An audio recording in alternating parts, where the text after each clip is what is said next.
Hi, hello, and welcome back to our show. I'm So, and this will be a continuation of a fic, The Drakes Spoiled Brat, I'm Sorry Dad, by Yellow Sprouts. Chapter 4. Perspective is key, but the lock is fucking jammed. The cave was bathed in a light blue, the main screen glowing as the scene played out in the full BODFIC 8K video. In the frame, Timothy Drake stood, champagne glass carelessly twirling the stem and chatting with some elites that Jason had not bothered to learn the names of. He seemed to be enjoying himself, and even from the video they could see his cheeks were a bit flush. Fucking, how many had that asshole drunk? Then something changed.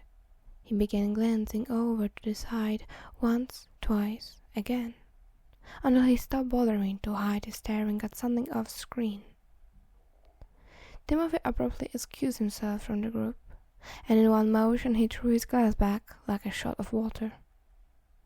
Hell, he did so without even a grimace, as he took at least 3 or 4 ounces of booze in one fell swoop. Now Jason may not be a good gauge of manners nor prodigy, but judging by the way Damien looked like someone had just insulted their entire bloodline, that was not Posh Brute approved. Timothy didn't see him face though. Wiping his mouth with his sleeve and then placing the now empty glass on a random server tray, he promptly marched off screen. "Hurry up and change the screens, you imbecile!" Damien snarled, hopping up on his tippy toes and almost folding the chair back on top of Dick. "It's a recording, you brat. It's not going anywhere." Jason snapped back. "But hurry up, Dickface." Dick grumbled under his breath about something vaguely resembling his family, but it was hard to tell when he decided to mutter Sanskrit. He was rusty, okay? Regardless, half of a little brother's job was to be an ass, and Jason was a king of asses. Oh well, that sounded weird.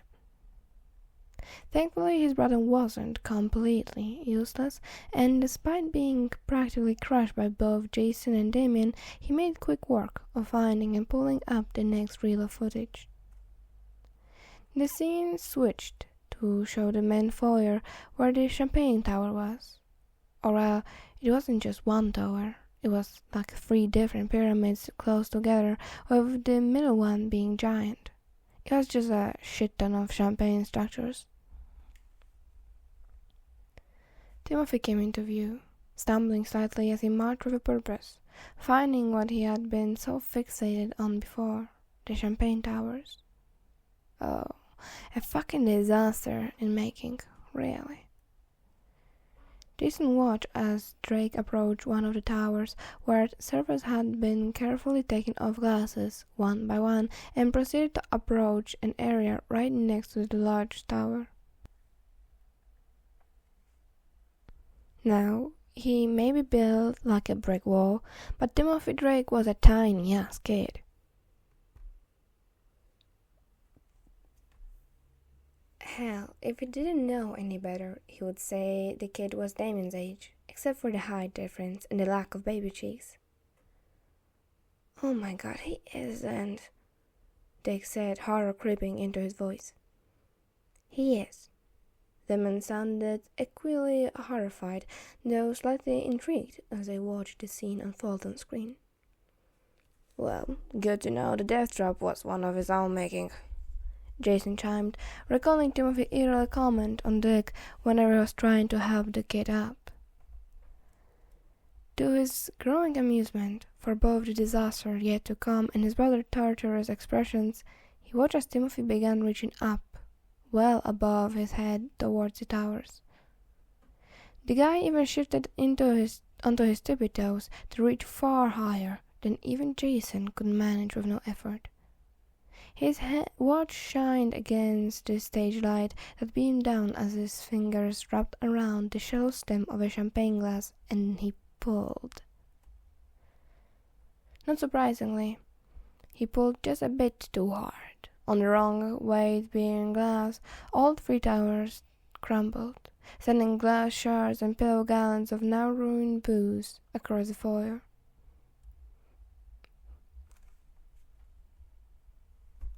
The rest of the footage was no different than what they witnessed firsthand. Nick paused the tape as B continued shooting away their former esteemed guests, now borderline trespassers. Well, there you have it. Drakes is just an idiot, and so not zero information, Jason decreed, gesturing to the still frame of the 3 brothers on screen. Damon looked none too happy with this revelation and crossed his arms in almost acute pout. Had it not been for the murderous glare that accompanied it. This is nowhere near the level of proof that should have come with this investigation. Dick spun around the batch chair to face his younger brother and reached out an octopus arm to draw him closer. Thankfully, B had ensured no weapons at the gala, and the brother had yet to restock. Oh, don't be like that, Dami. You and I both know that investigations take time, Dick reassured, especially on a more civilian side. You don't always get results right away. I know that, Richard, Damien growled, but stopped trying to squirm out of Dick's hold. But there is simply no way someone is so idiotic to cause such a scene. Certainly Drake had an alternative motive. I just don't know what yet. Trust me, baby, some of those people are just that stupid. Throwing substances and teenage hormones, well, it's not surprising. Jason curled his lips up slightly at the mention.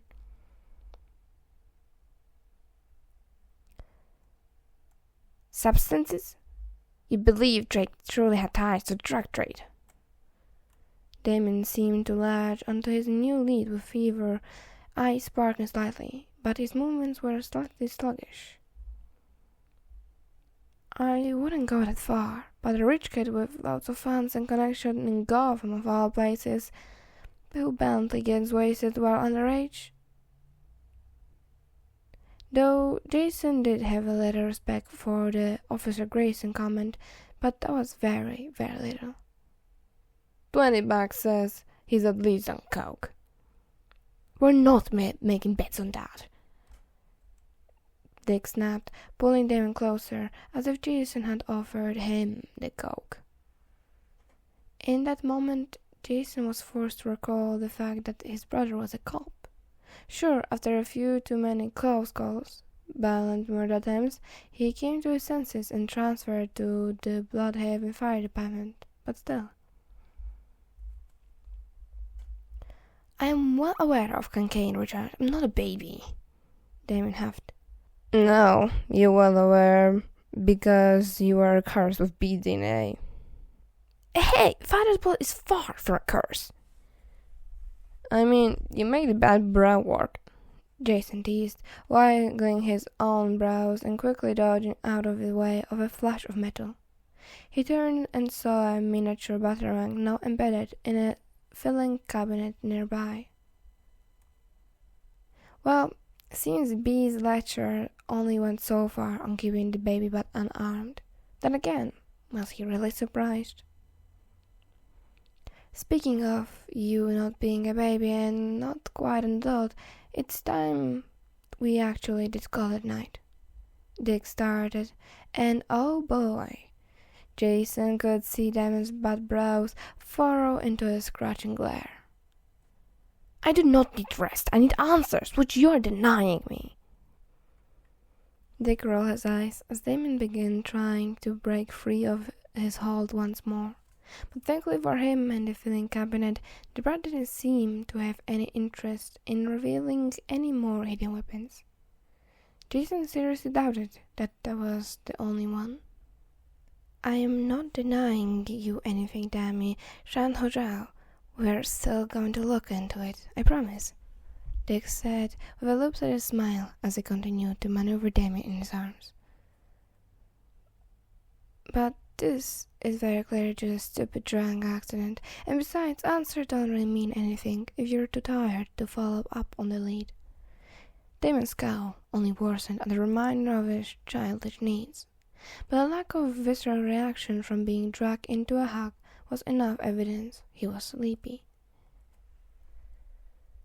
But Waynes are a stubborn breed, and Jason could see the kid gearing up for another fight. Well, maybe he could be useful at least this once, for Dick's sanity and the Brat's sleep schedule. Beyond that, B's not gonna be happy if you go face first into your oatmeal in the morning, Jason said, smirking as Dami locked eyes on him now. Father is a hypocrite, should not be across me for sleeping habits or lack thereof. True, but then we should have to explain our investigation, Jason said with a smirk. Which, I need to remind you, started because you checked on files which, from what I recall, you were specifically banned from doing unsupervised. Damon's shoulders hunched up, but for as stubborn as the kid was, he was smart. He knew when to heal, but he wasn't quite there yet. Besides, like you know, you're still growing. B can get away with no sleep. His brain is fried as it is, but you still need to invest sleep in maintaining an optimal condition, Dick said, shooting Jason a thankful look. You heard him, Brad. Let Dick take you up for bed. I'll raise the footage of us taking a peek, and then we can continue our investigation at a reasonable hour, Jason said. Damon blinked, seemingly to debate on fighting any longer, but Dick, sensing that the fight had reached this end, and all that was needed was a little push, took action. He hefted the boy up and began running his free hand in his hair. It took every bit of self-control for Jason not to laugh at the way Damon tried and failed to resist melting into his touch. For as cute as the kid was, he was still Damon, and lifted his head just enough to address Jason again. Should you fail in properly covering your steps, know that you will take the fault, Jason thought Wayne. He ended the statement with a glare that was slightly less effective, considering the fact that he was now blinking sleepily. But Jason just gave a salute in response. Yeah, good night, you little shit. Jason waved him off, turning to claim Dick's now abandoned seat on the batchair, aka the comfiest seat in the manor. Dick made quick work of carrying Damon back up to the stairs and out of the cave, and Jason listened as their footsteps quickly faded and the motion lights shut off. The cave was now dark, except for the screen light of the now dim Batcomputer, leaving a trailing shadow from the ears of the batcher with Jason comfortably settled in. He cracked his knuckles and quickly got to work, starting with opening a tentative case file and tracing all information about the entire Drakes. From Drake Industries, their no connections, dealings, and even property management, which they seem to have a decent amount of, mostly overseas. Which normally would be a red flag, but for pompous rich people, Jason had to come to terms with their version of normal in past investigations. God, he still remembered Bruce having to explain that not everyone with a yacht was trafficking drugs overseas. Of course, he wasn't about to read all that shit right now, but at the very least he could save future him the trouble. Jason went as far as to make copied recordings of the whole party to store in case Damon insisted on re-examining the evidence again. But right as he went to delete the cave footage, he paused. Well, Damon might be a paranoid little shit, but even Dick seemed curious. Besides, how shit-faced drunk do you have to be in order to fuck up that badly. Wisps of memories of him and Willis, who after Keg's works could still find enough rational thought and hand-eye coordination to help him with math homework on the weekends.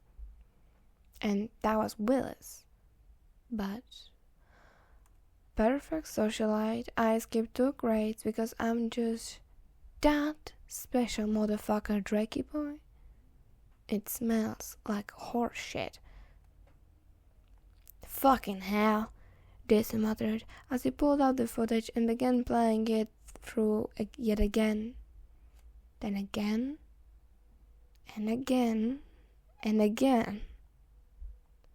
Jason pushed the chair back, letting it roll just a foot away as he stared at the screen, frozen in pause right as the Drake reached for the glass, moments before disaster. It looks no different than the first time that he watched it, or any of the other dozen or so times, and then something itched at the back of his mind. Bad instincts, so to say, but he wasn't dumb enough to ignore a gut feeling.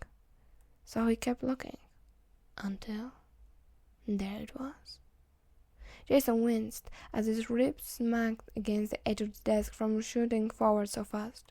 He ignored the pain and quickly skipped back on the film, eyes glued to the screen the entire time. Right there, right when Timothy went for the drink. He wasn't looking at the tower. Sure, you could say that was a bit much, but who the fuck reaches for a glass without even looking at it and doesn't expect a disaster? It's against human instincts, which don't just magically vanish when you're buzzed. It was so obvious, Jason felt kind of stupid. Then again, Dickie nor Demon had noticed it either. But there it was, his gaze clearly on something else. Maybe Damon was right. He wasn't just drunkenly seeking out another glass of booze. I thought you were deleting footage, not continuing the investigation solo. Dick's voice muttered just a few inches from his ear, and Jason did not jump a foot in the air. Fucking hell, he wheezed, turning to glare at his brother who had his arms crossed. Why aren't you with Dami? Dick raised a brow. It's been 3 hours, Jason. He's been long asleep. I went to check on you, but colored me surprised when your bed was empty. Jason couldn't help but snicker.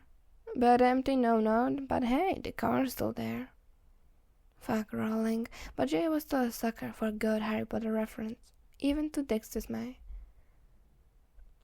Oh, yeah, you're exhausted, come on. I can carry you, but I will still roll you up the stairs if you need to.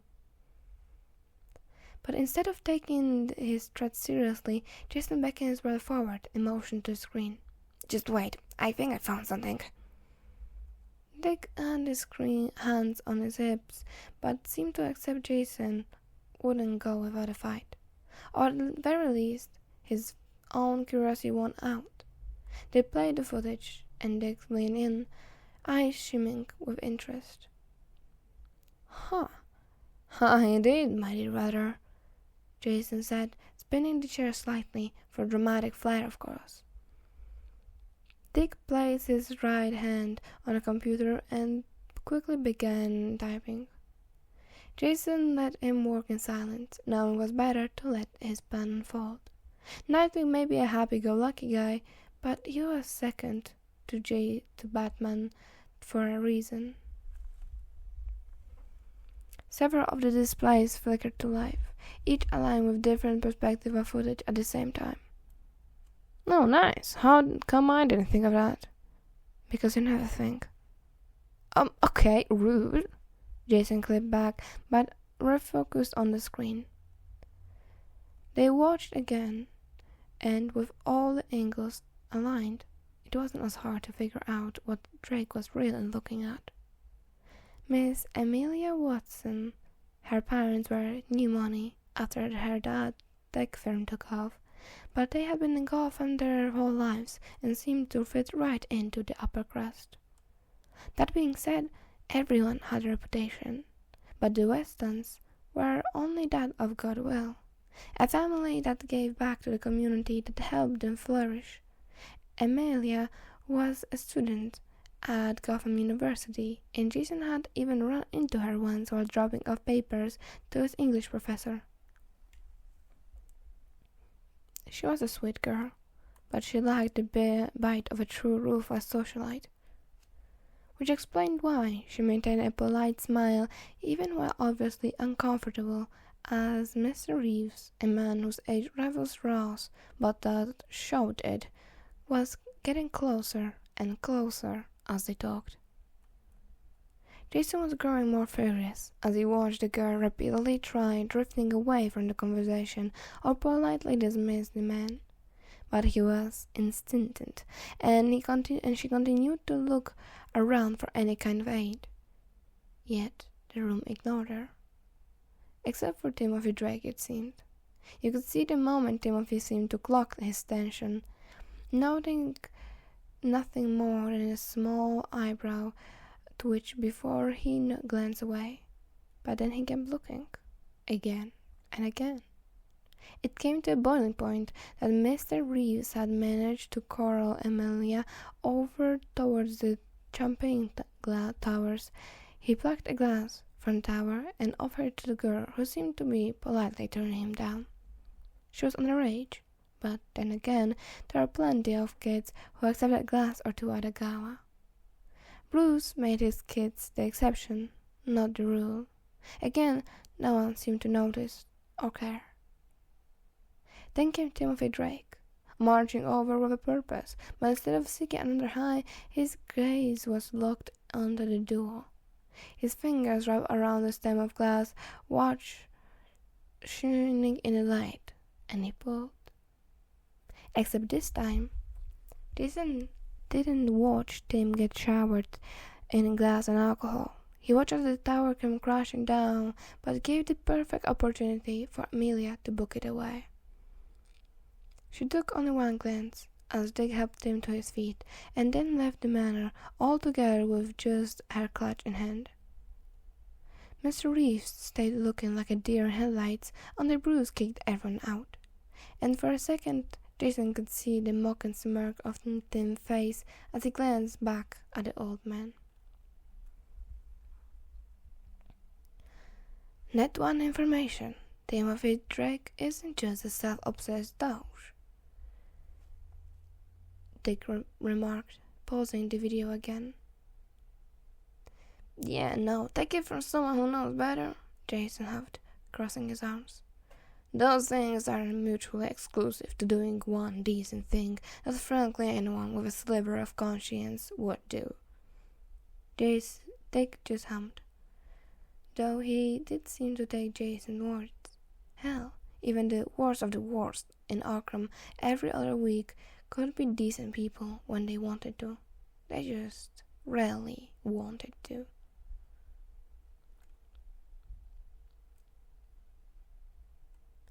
Well, we established that it wasn't as much an accident, though I imagine he didn't mean for all 3 towers to come crashing down on him. That much was clear. He needed to be a self-sacrificing idiot for that. Jason could accept a sliver of empathy, but that was too much thought. Now then, are you finally ready to call it night? Dick said, but there wasn't a suggestion in his tone. He could and would roll Jason up the stairs. Yeah, 1 sec. Jason huffed, exhaustion waiting on his bones. He made quick work of deleting the case footage and putting a buffer that would give them enough time to leave, and then creating a convincing loop to fill in for the lost time. Right as Jason stood up, Dick slung his arm around his shoulders and gave an exasperated yawn as he dragged him towards the stairs and towards the grandfather clock entrance.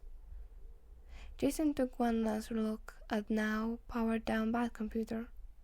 Of course, you hate the guy, and he turns out to actually have at least one redeeming quality. No sexual harassment of teen girls from creepy old folks. Well, yeah. That was the bare minimum, in his opinion. but it did prove one thing in his mind.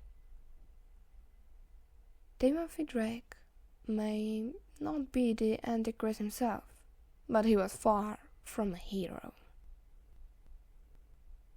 Author notes: Timothy Drake shows conflicted traits that he may not be an actual horrible person, or at least is more complicated than meets the eye. Jason walks like a bitch, quacks like a bitch, it's a bitch. Reader's note, I'm so sorry guys that I left you there for like a month. I was very unmotivated. I don't know why. Yeah, see you soon another, I hope.